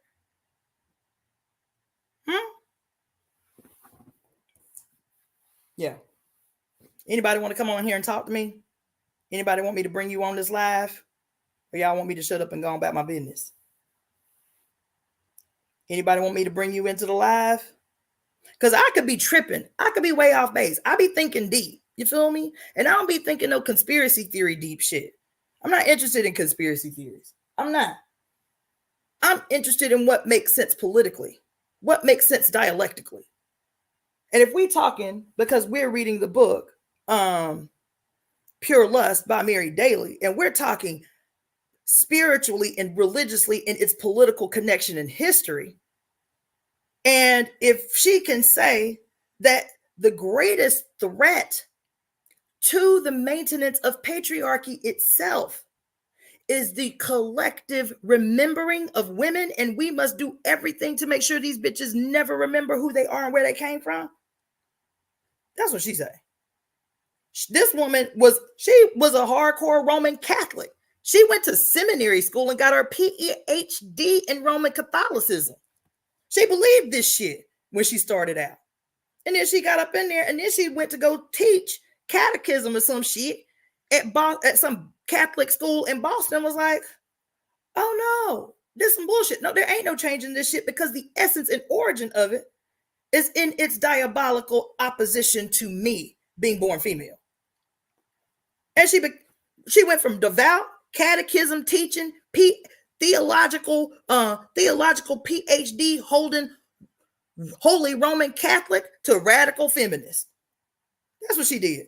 And what she did, not knowing that that's what she was doing, was she became an agent of the future. She went up in that bitch and got all the information that we don't have access to as lay people. I ain't going to seminary school. She got all the secrets. She got all the shit that they keep even from their congregation. She got all the history. She got all the filth. She got all the everything. And then she came out and was like, okay, I have to make sure that even after I'm gone, the world, what does she call it? The race of women will have something that can function as a beacon of light to see through this bullshit that's been imposed on everybody on the planet. Everybody on earth. Everybody on earth. But she was clear. Females are the future of the restoration of this planet. Females, what she calls female elementals, conscious, deliberate, willful shapers and architects of the fucking future under the mother. That's what she meant. Not everybody female is on point and on deck. That's why Amanda Seals was on that bitch crying this morning about AOC being a goddamn Zionist supporter. Every female, just because she got a portal in her body don't mean she correct. She conditioned too. And her conditioning, what did she say? Stockholm Syndrome was? Stockholm Syndrome will have you not only empathizing with your oppressor, but actively, enthusiastically carrying out their goals, aims, and objectives. That's AOC. Why we act confused about political strategy? This is political strategy. It ain't some individual person making bad political decisions or under pressure making bad political decisions. That bitch is an agent of the state like everybody else up in there is an agent of the state. That's it. They agents of the state. They are the facilitators and executors of their rulers' aims and objectives through the apparatus of the state. That's what they are. And so while we keep getting confused and getting our heart broken and getting politically betrayed, and we think it's individuals that is causing this heartbreak, it's not, baby. You're the victim of a narcissistic godhead called America, who has been love bombing you and breadcrumbing you from day one, doing just enough to keep you believing in the state, but nowhere near enough to make you a happy whole human being in its existence. Just enough to keep you enthusiastically working for that paycheck, but nowhere near enough for you to be able to live a peaceful life. You getting breadcrumbed to fucking death, to literal death. You understand? Let's see what y'all talking about around here. You feel me? Read some of these comments. A solitary wisdom say, ask not what your country can do for you was supposed to be a noble thought. Grace Jackson says, Miss Floyd, how do you not tire of people trying to talk around these issues? Nobody wants to talk about all of what you listed. Zero. Baby, I do not tire because listen, I'm supported. You understand? I've been clear for a very long time. I'm gonna tell you, I watch some videos. I don't do TikTok too much because it that shit is a drug. It will have you caught the fuck up. And it'll have you invested emotionally in being caught the fuck up. And I'm clear. You understand? I don't get on there much. And I went on there yesterday and descended into a wormhole like I knew I would. You feel me? It's called knowing your limitations. And there were so many videos that were coming like suggested for you type of shit about like some recent things with like white women. Okay. So like this one white woman, went viral because she was in a car and she had just had this experience with this black woman. And she said, I ain't trying to offend nobody. I just want to tell you, what is it in a black woman? What is it that black women possess? What is it in a black woman that every time a black woman calls me baby, I feel that shit in my spirit, like my whole heart. I'm just moved by it. And then she said that shit like crack. Like, yes, I love that. Every time a black woman call me baby, I just feel whatever. And so the responses were like, people were like, boo, that's your conditioning. You being a white woman and the descendant of colonizing white people, you are accustomed to everybody else making you feel good and warm and fuzzy and cozy and comfortable and safe in space so that they remain safe, right? And I was like, damn, word. I'd seen the video. It made me uncomfortable, but I had not sat with it long enough to articulate and understand why. And that was on point. Like, honey, we are all the victims of social conditioning. We are all the victims of of genetic memory, right?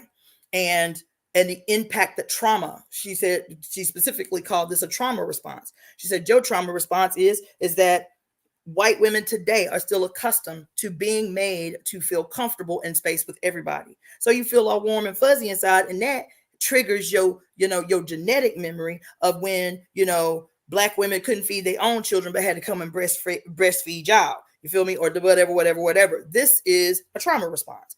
And it is equally traumatic for black women, right? And we have to start having hard conversations about the ways that this looks. I was like, that's deep, right? Then there was some other videos, whatever. It sent kind of like, I watched maybe 3 or 4 of them. Then I was like, okay, I can't watch no more of this shit, right? But it had me thinking, because what the sister just said, how do you keep, how do you not tire of people trying to talk around this issue? And I'm gonna tell you, some of the stuff that these women were saying, all of it really, I was like, right on. And one sister was like, listen, I do not go out of my way ever at all to make white people comfortable, to make white people feel safe, because the reason they feel unsafe is fucked up. The reason they feel unsafe is because of my blackness. That's all. So I don't go out of my way to make white people feel comfortable, to feel welcome. None of that shit. I was like, yep, well, I understand that, right? But to answer this question, Grace, how do you not tire of people talking around the issues? It's kind of aligned with that. I believe that my call is just. I believe that it's real, and I believe that I can move the way that I do because I can see clearly in my mind's eye a future that I want to create, right? That does not mean that there ain't a lot of shit that we have to wade through for that future to exist.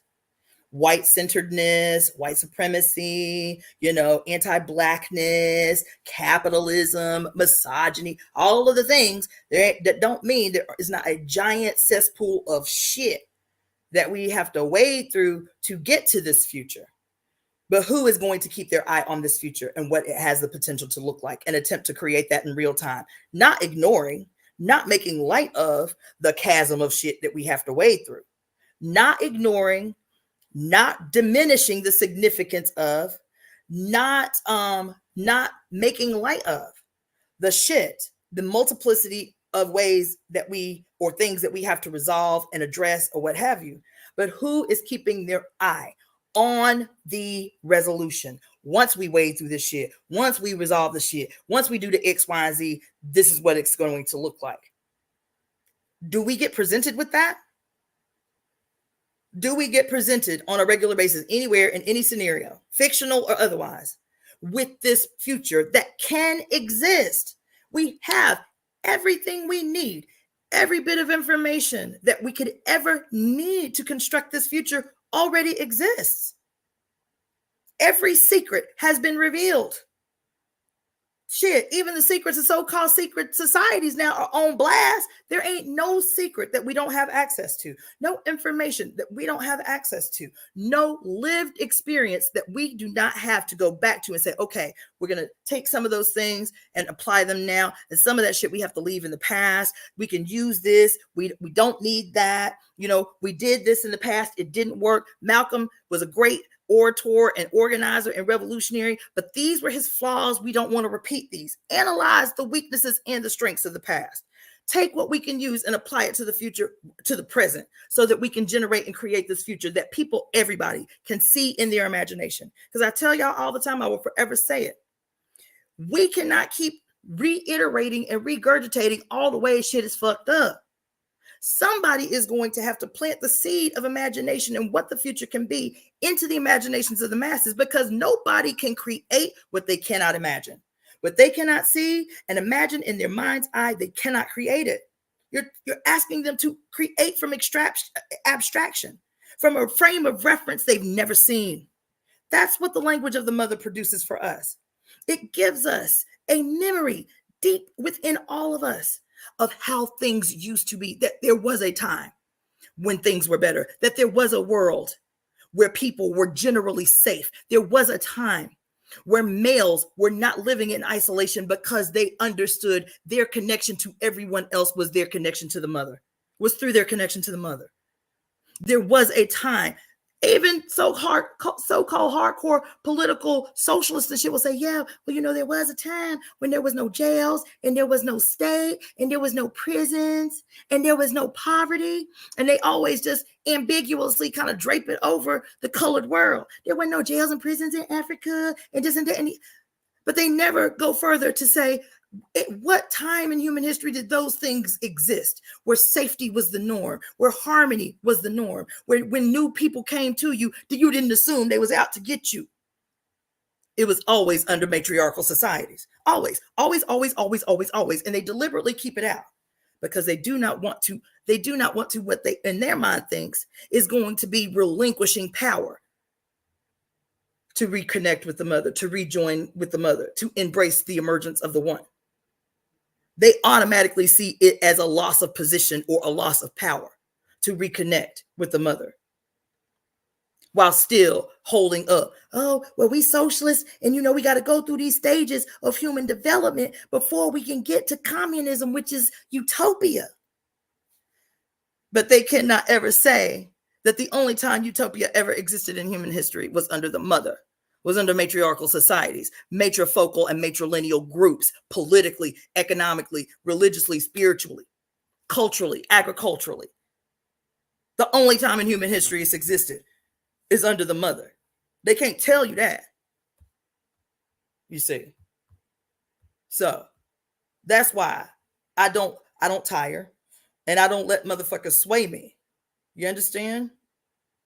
We have this right here. This is the easy part. This is the easy work right now. This easy. You feel me? Is using my fucking mouth and my goddamn heart chakra and my throat chakra to spew out. That's what I'm doing.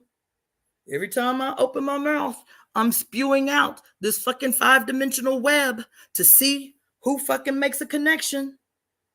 I'm spewing out this fucking web every time I open my mouth, knowing that if I am certain, right?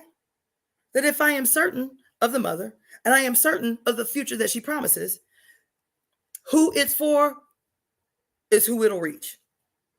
Who it's for is who it will reach. Just like Mary Daly reached us. We ain't know her, ain't never gonna meet her. She passed away in 2010. But she cast the fucking web 5-dimensionally into the past, into the future, into the present, in the flesh, in the material world, out into the universe, into all the fucking potentialities, knowing that who it was for would receive it and it would be impactful when it's supposed to be impactful. That's what Barbara Moore did when she wrote The Great Cosmic Mother, Rediscovering the Religion of the Earth. She cast a 5-dimensional web that is forever impactful in every direction, you see. That's why I don't let people get on my motherfucking nerves. I don't.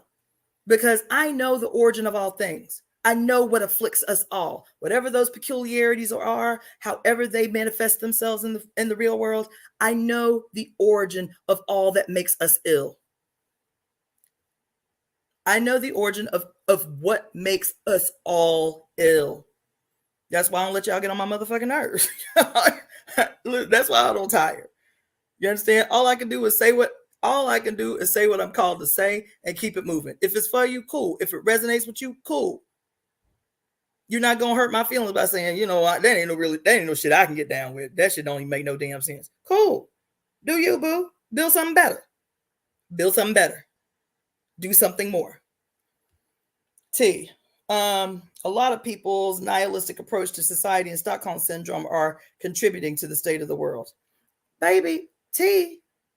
It's not that they're contributing. Their Stockholm syndrome and their nihilism is contributing to the state of the world. What I tell you, the world that exists right now, we built it.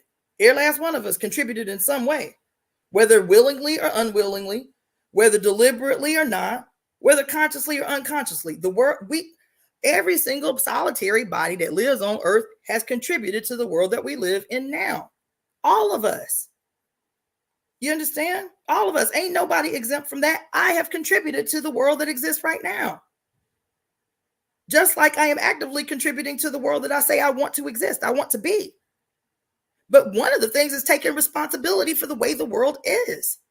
And we're all responsible. That's not to blame anybody. That's not to cast blame. It's to be honest with ourselves. How do I contribute to the way the world looks right now? Well, one of the things, people are making honest admissions right now in the boycott. They're saying, damn, I didn't know. Like I said, whether willingly or unwillingly, knowingly or unknowingly, consciously or subconsciously, we all participate. So people are saying, damn, I didn't know McDonald's had this fucked up ass relationship to Zionism and to this genocide. I ain't eating McDonald's no more. Fuck that. I'm getting ready. I just talked to the sister the other day who made a whole big old live about unsubscribing from her Hulu account because she found out about the relationship that Hulu has to to Zionism, to being a Zionist funder and supporter. She's like, and so she did a whole live. I didn't know that shit, but fuck Hulu. Then she talked about there was another person I saw, a TikToker, who was talking about a homegirl of hers who had just got this Disney cruise for her whole family. She was like, I can't believe how cheap that shit was. The girl was saying, I was going to tell her, but I wanted to wait until she finished talking because she was so excited about this cruise. And she was just going off about how excited she was because she got this cruise so cheap for her whole family. And then after the girl went on this diatribe, she was like, the reason that you got that shit so cheap is because everybody in the world is boycotting Disney for their support of Israel. She was like, no. So that's what personal accountability looks like. Even if you don't know, one, saying, well, damn, I have contributed to the way the world looks right now. It's not some big elusive bad guy over there. Yes, there are big elusive bad guys. But the way that they have set this thing up is in this web that has us all connected to it.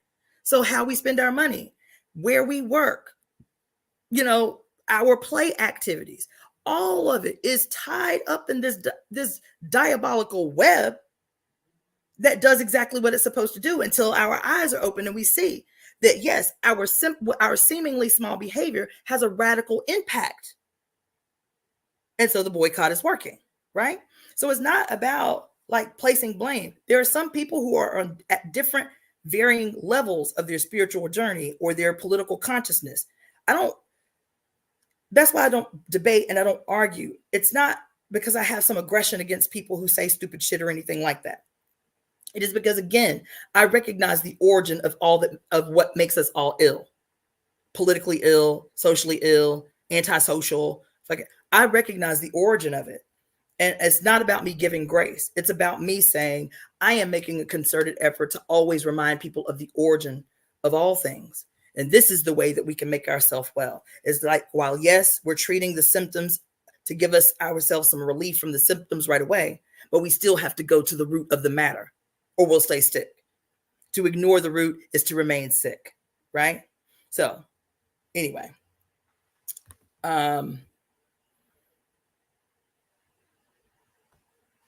let's see. LYM Chick says, "Woo, Cassandra, you blowing wigs back and you came out that damn retreat swinging." Child, it's amazing what a little rest can do. What did that? One of my tarot cards that says that said talking about the voice of the spirit says the only way I can do my best work is through a well rested you. Huh? The only way I can do my best work is through a well rested you.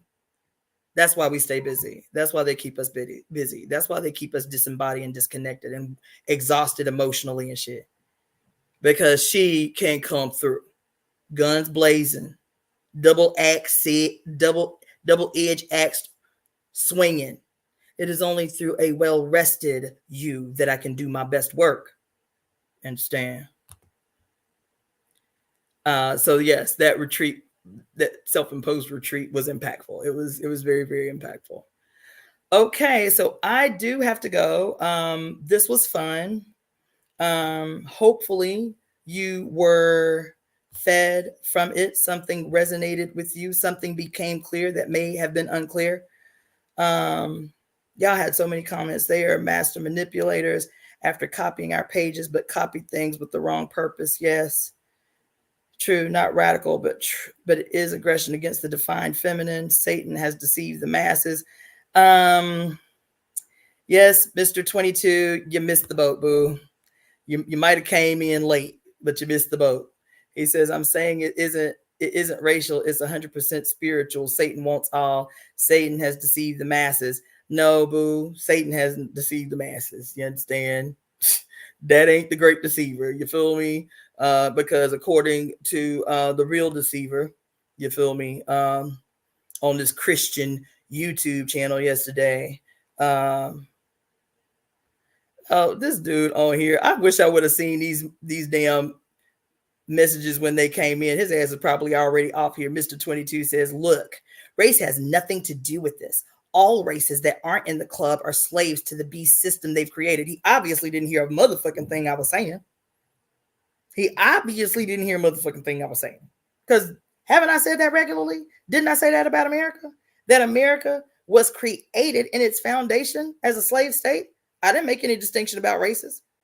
Because black people and chattel slavery isn't the only slavery that existed and continues to exist in this country. I didn't say nothing about that. Even when I was talking about slavery, I didn't say anything about black people being slaves in the South. Didn't.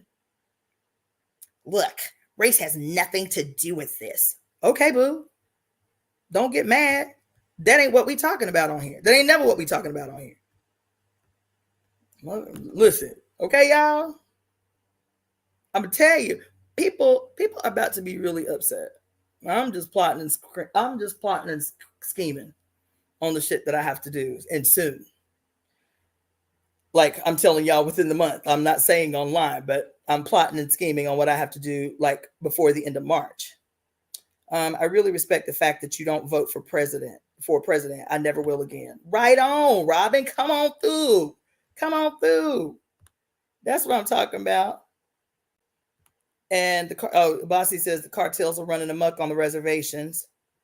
Look to how money is made. It's printed out of thin air. They have billions to spend for war, but not for true prosperity. See the problem there?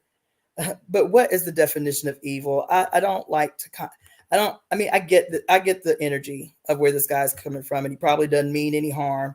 But these ambiguous ideas about good and evil, these mythological, all elusive, mysterious bad guys who rule us all.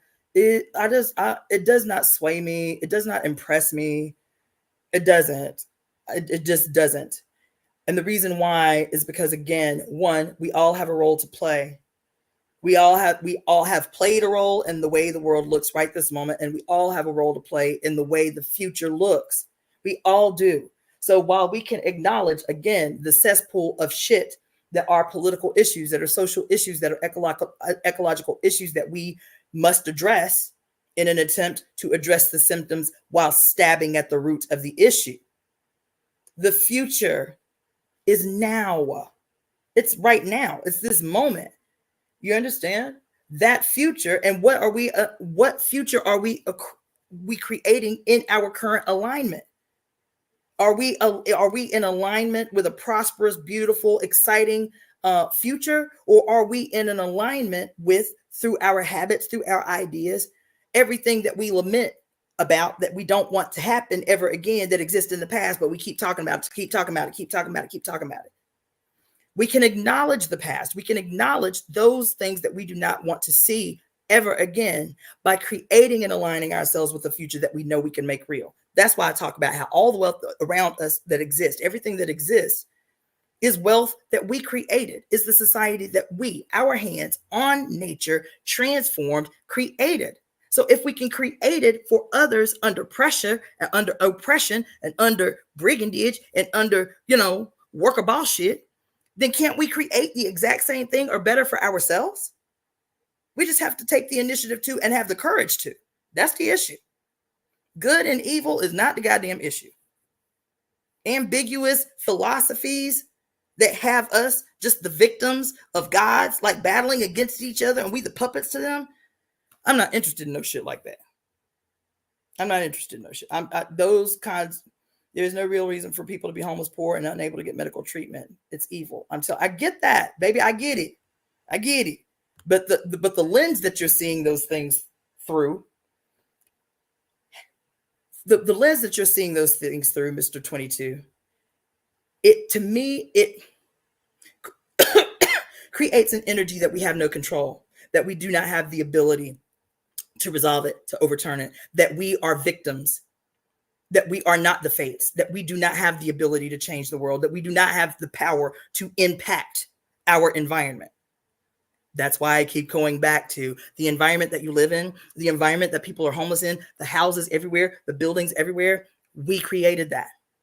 That's our wealth. That's ours. Our labor created that. So when we're talking about, let's see. Yeah. I think that people get accustomed to kind of like narrating and pontificating and not really, hearing.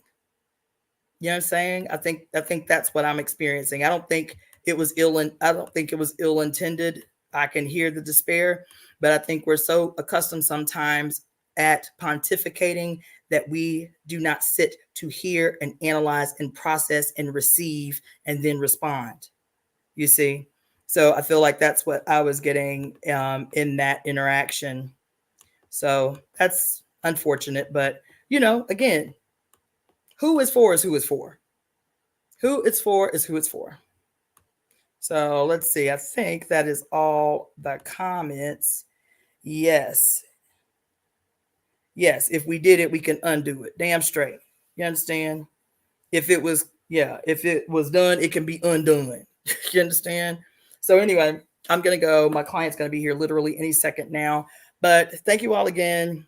Like I said, this was more like a brain dump. My brain has been reeling for a few days about this idea of us being in this horrible relationship with this megalomaniac narcissist called America as the grandchild to the Holy Roman Empire. And how can I prove that America is this narcissistic abuser using the language of modern psychology? Yeah. So it's just it's a thing I'm working out. Understand? So anyway, thank you for letting me rant. Thank you for watching. And I will see you guys tomorrow at 1 p.m. for the continued reading of The Parable of the Sower by Octavia Butler. Have a good night.